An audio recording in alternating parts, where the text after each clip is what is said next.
Thank you very much. I just want to say before we begin, these are all Biden trials. This is done as election interference. Everybody knows it. I'm here instead of being able to be in Pennsylvania and Georgia and lots of other places campaigning. And it's very unfair. Fortunately, the poll numbers are very good. They've been going up because people understand what's going on. This is a witch hunt, and it's a shame. And it comes out of Washington. It's in coordination with Washington, everything, including the DA's office. It's in coordination with Washington. I just want people to understand that this is done for purposes of hurting the opponent of the worst president in the history of our country. Second of all, we have another trial going on right now. That's Letitia James. She campaigned on the fact that I will get Trump. I'm going to get Trump.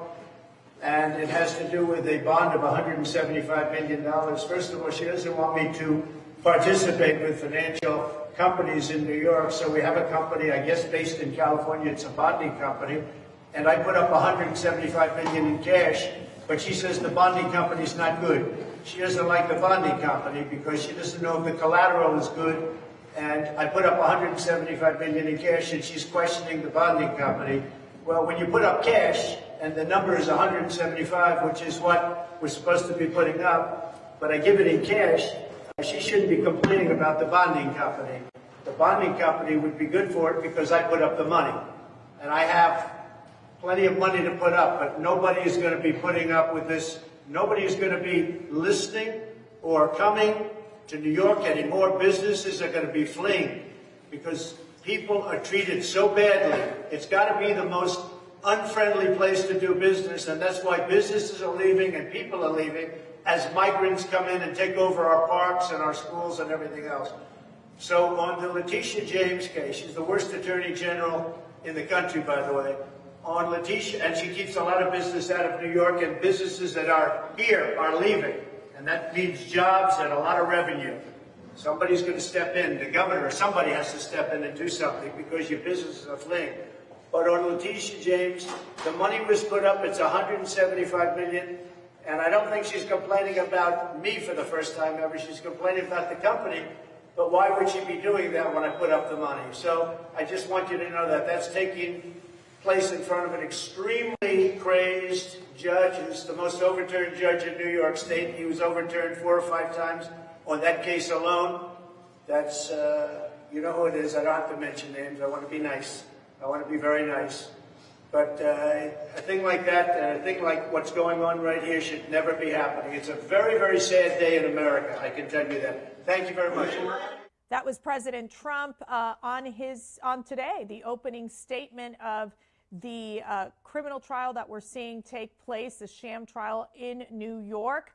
And joining me now to break this all down and what's happening in our country, especially from the lawfare perspective, Mike Davis, founder and president of Article 3 Project.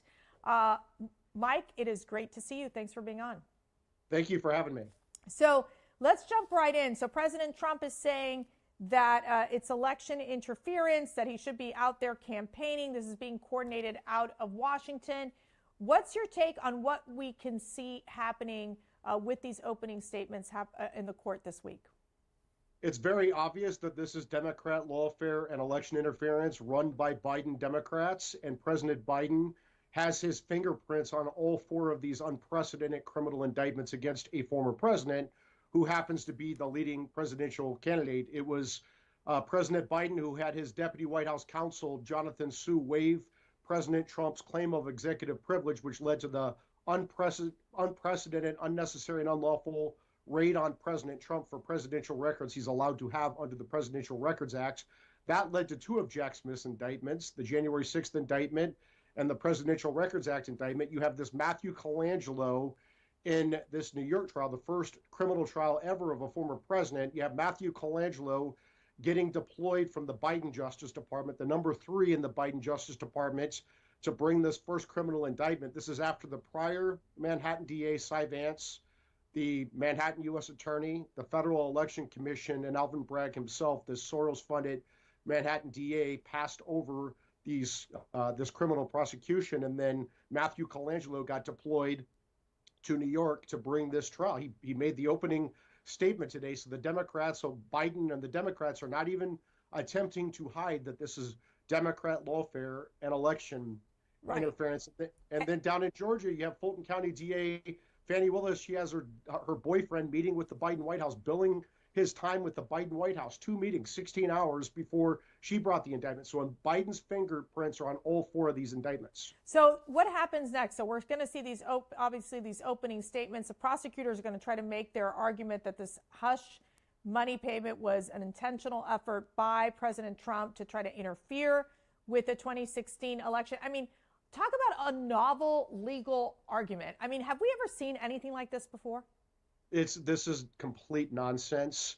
This is a businessman settling a nuisance claim, and he's done that many, many, many times over his decades-long career in real estate. This is nothing new here, and at best, what these are time-barred misdemeanor bookkeeping misdemeanors. That I don't even think they're bookkeeping misdemeanors, but that's what they are at best. And you have Matthew Colangelo going from the Biden Justice Department, and they come up with this convoluted bookkeeping theory that how President Trump booked these legal expenses in his books in 2017 somehow interfered in the presidential election in 2016. This is their weakest case by the Democrats. They're desperate.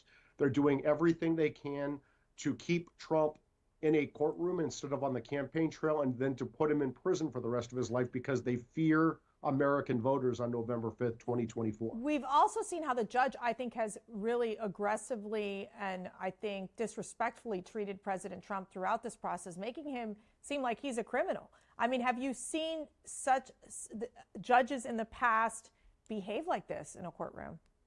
No, and this judge is clearly biased under New York statute, and he clearly should recuse. Even a former Clinton federal judge from New York City came out on CNN on Caitlin Collins' show on April 5th and said that. And of course, this judge is not going to recuse. Judge Merchan's adult daughter, Lauren Merchan, has raised nearly $100 million off of her father's unprecedented criminal prosecution of President Trump. This Judge Merchan donated to Biden in 2020. He donated to another anti-Trump cause. He is clearly biased, actually biased. He also has the appearance of bias. This is reversible error, but he doesn't care. Their whole goal is to get a criminal conviction by November 5th, 2024, and they don't care if this gets reversed on appeal. That's exactly what Jack Smith did with former Virginia Governor Bob McDonnell. They took him out in 2016, won a conviction. He was reversed unanimously, 8-0. It was 9-0, but Justice Scalia passed away. This is part of the Democrats' pattern. They fear voters, and so they're waging lawfare and election interference. So if you were President Trump's lawyer, what would be the legal advice to basically get through this particular case? You know, normally when you're dealing with a criminal defendant, you want the criminal defendant just to keep his mouth shut. That should not be the case here. President Trump understands correctly that this is lawfare and election interference. These Democrat prosecutors and these Democrat judges and these Democrat juries and these Democrat hellholes are trying to decide the next presidential election instead of the American people. These judges have illegally, unconstitutionally placed a gag order on a criminal defendant, which is un-American.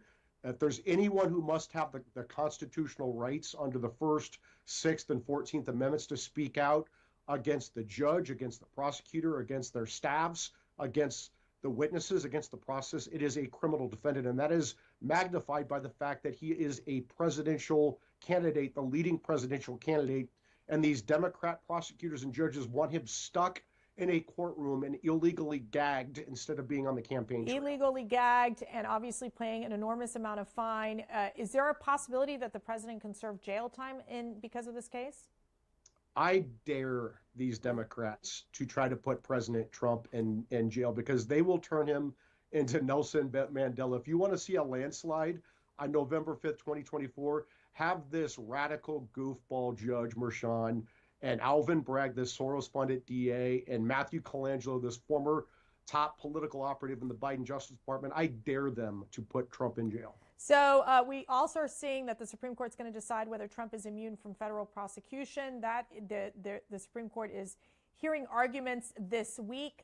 What can you expect for that? I know President Trump cannot attend the Supreme Court session, but what do you expect can happen there?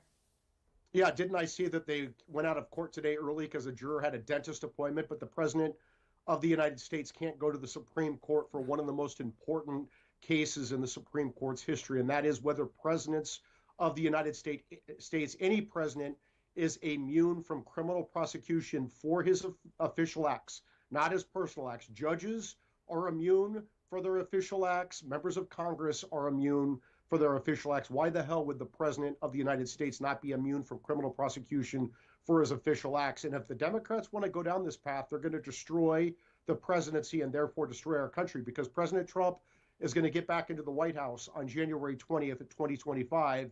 And does President Barack Obama, who ordered a drone strike, an extrajudicial drone strike on 2 American citizens, including a minor, along with now Judge David Barron, Obama's legal advisor at the time, do they want to face capital murder charges for that drone strike? Does President Biden want to face charges for the natural and probable crimes that have occurred from his mass release of illegal immigrants into our country? Right. Where does this end? I want to show some video on the recent pro-Hamas sympathizer rally, what I would say is more of a violent protest in Columbia University, and get your reaction to that. Keep it moving, you Zionists. Keep it moving, you Zionists.